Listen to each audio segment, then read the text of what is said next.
Oh, okay. God forbid. Everyone wants to hear this. So like I was saying, my projects might not quite be like the rest, but I decided to make some toys this semester because I like to do that kind of thing, I guess. But it gets a little bit more serious than that, and it has a lot to do with what I've learned here and what I want to learn beyond here. So I'll just start by explaining that I designed a set of toys called Cereballs, which are essentially little 4-inch in diameter spheres made of silicone rubber, or actually a material called dragon skin. And these were meant to be interactive toys that sort of took on a personality of their own, and through a very simple set of inputs and outputs were able to sort of communicate with the outside environment. On a serious note, the idea, on a thesis note, I guess, was to explore sort of the human emotional response to non-human or inanimate objects, especially those that are capable of simulating or in a way replicating common emotions that we express, like liking things, disliking things, being content, being unhappy, wanting stuff, being in a state of panic, etc. So you guys would laugh at this slide. Obviously, I drew my inspiration from a lot of places, but I am seriously in love with Donald Norman, and I read his book a long time ago, but I was thinking about, just some of the things that came up in his book, especially the word affordance that he uses a lot, which is, I think, what he means when an object has sort of a physical feature that makes you want to use it in a certain way. And so I started thinking about all the different affordances that objects around us have. And I come from sort of a user experience design background, so I'm used to a lot of bad affordances, and some good ones too. But it got me thinking, what would happen if I created an object that had no external features or affordances? Would people still be interested in it? Would they want to use it? Would it make them happy? Would they feel like helping it if it expressed that it needed help? So I decided to create Cereballs. So obviously, this doesn't tell you much, but it all started from a sketch. I conceived this idea in December, and I just never let go of it. And I'm so ready to let go of it, but I love it. I love it so much. And once I decided to create one, I couldn't help but create 4, and I got to 3. But, well, let's go back. The idea behind each of these was that they would all sort of have a simple sensor network and require a certain amount of inputs and give a certain amount of outputs. So I set to making them, and I poured the silicone, and I made the molds, and I made the whole apparatus, and I, birthed these balls. And eventually I picked my 3 favorites, and I set out to the lab to start, instilling the electronics in them, and I spent a buttload of time in there with Elizabeth and many others just trying to get things just right. And we all know the wonders of P-Comp. When you think you get things just right, it's just not quite right.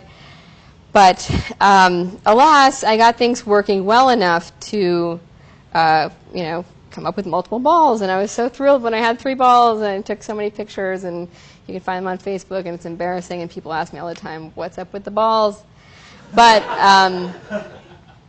the basic idea is we have C-ball here, which is this red ball, and it has a simple set of likes and dislikes. It likes to be held, squeezed, warm, and then vice versa. It hates being alone and being cold. So it has, I won't get into too much technical detail, but it has sort of a force sensor inside. So it likes to be squeezed. The harder you squeeze it, the brighter it gets, etc. E-ball is the ball that likes to be talked to. So the louder you talk to it, the brighter it gets. People like that one. And G-ball is the ball that likes to be thrown. I could show you some of these, but they're fragile. We'll get into that later, too. So I decided to user test. And it started out great. It was 4 in the morning. I was on the floor, and a couple of my friends were around. And I was like, "Hey, you guys, what do you think these balls do here?" And I just let them play with them for a couple hours, and everyone was just as out of it as I was. And I got some really interesting footage. It just, funny stuff. I won't show you this whole video, but just hilarious. People thought it was a sex toy. People were holding it to their bosom a lot. And then I have to show this one of Elizabeth because, maybe. Oh, and John. Where'd you find it? What do you think it does? No, seriously, something like this. It makes you want to have some kind of Gollum response.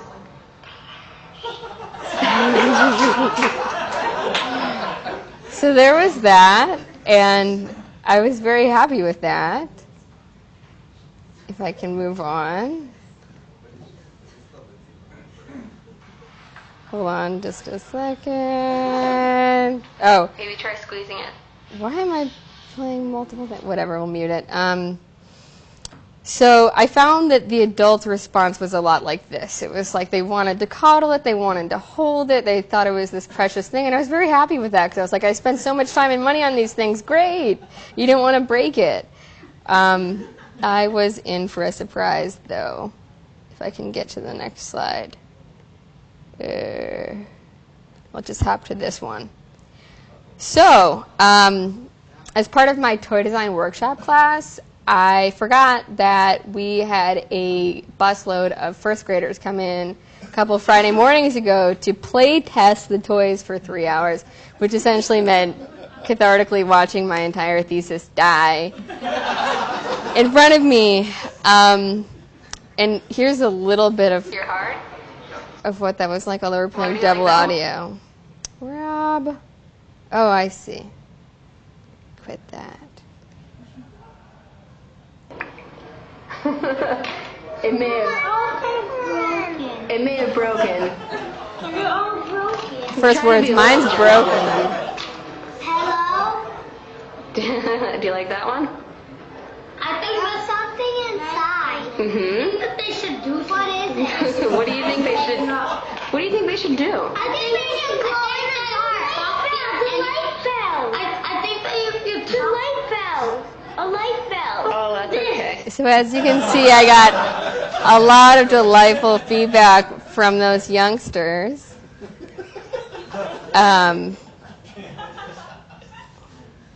Let's see if I can go on here. We're at 25, almost done. Oh, okay. So what I learned, basically. Okay, so kids, or even not kids, but anyone who's young at heart, really, plus shiny, bouncy, rubber, lighty things, plus balls, equals these actions. Duh. So I ended up with 2 really, really broken balls, and I rebuilt all of these last night, and they're not even fully functional yet. But ultimately, in order to build any kind of system like this, it would have to be much more robust to be able to handle the kinds of interactions that I got from it. And it's just flabbergasting to me how much I didn't anticipate how people would play with them. But I guess that's just the sort of things that happen. So future directions obviously add a hard endoskeleton to protect the electronics. And I've started working on a nylon pocket sort of dealy here to protect people from fully messing with the delicate silicone, which tends to crack. So that being said, I'm really going to miss asking people if they want to play with my balls. And I've had a great time here, and thank you to Clay for all of your help, and thank you all.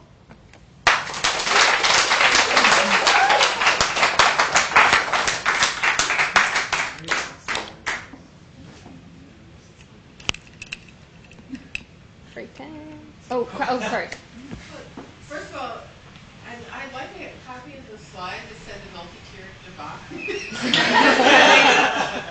Well, I do user testing for like I my really life. think that's a great slide, and I'd like to have a copy. But I mean, the other thing is a question of affordances, because it does have an affordance. Because when you found, I mean, Well, the ball is the ball. When I wrote my paper late last night, I realized that yes, I had made several pointed decisions that were in effect affordances. Making it a ball, making it rubber, making it light up, making it make sounds, making it vibrate. These are all things that are common to human and animal sort of instincts and experiences. So those choices I made along the way might not have been the right ones, but they were the most minimalistic ones I could think of, I guess, for my system. So. But it may be.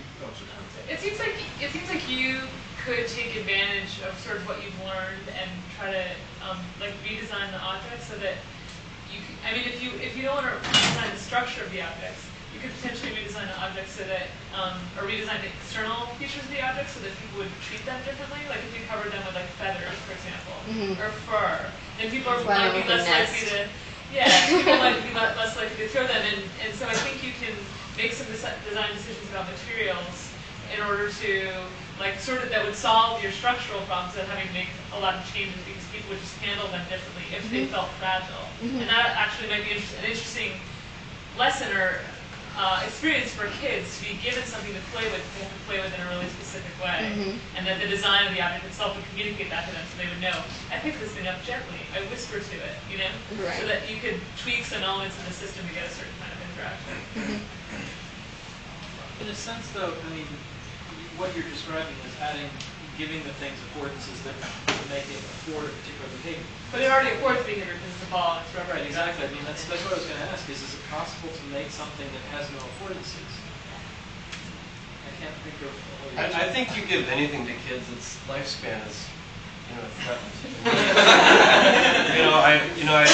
Whether it's, you cover it in, Well, it didn't foam or help. shards of glass. I mean, it's... Right. There was no inactive state during those 3 hours. Like, there was no time a ball was off because there was either enough noise or enough movement or enough warmth in the room that people were just like, oh, glowing things. Right.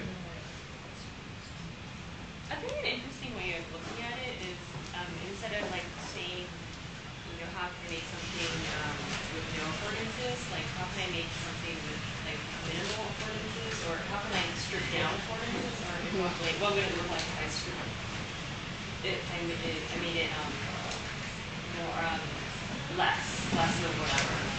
Yeah, So, I tried. Maybe it's not that you asked the wrong question, but maybe. Yeah, it's something that I would like to think about again.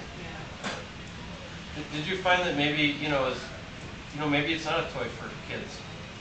It's a toy for you. It sounds like it was something that you really. I was afraid someone was going to ask me that, like, who were you really designing for? Yeah, I mean, I kind of wonder, this whole experience was like something that you really, felt passionate about doing. I know, I sleep and with them. And you did it, and that. Yeah. I know. I think it was a success in that right, but I would like for other people to enjoy them too. Well, that's the next step. You know what I mean? I mean, that's that's just the next step of your process, of this design process. All right. Thank you.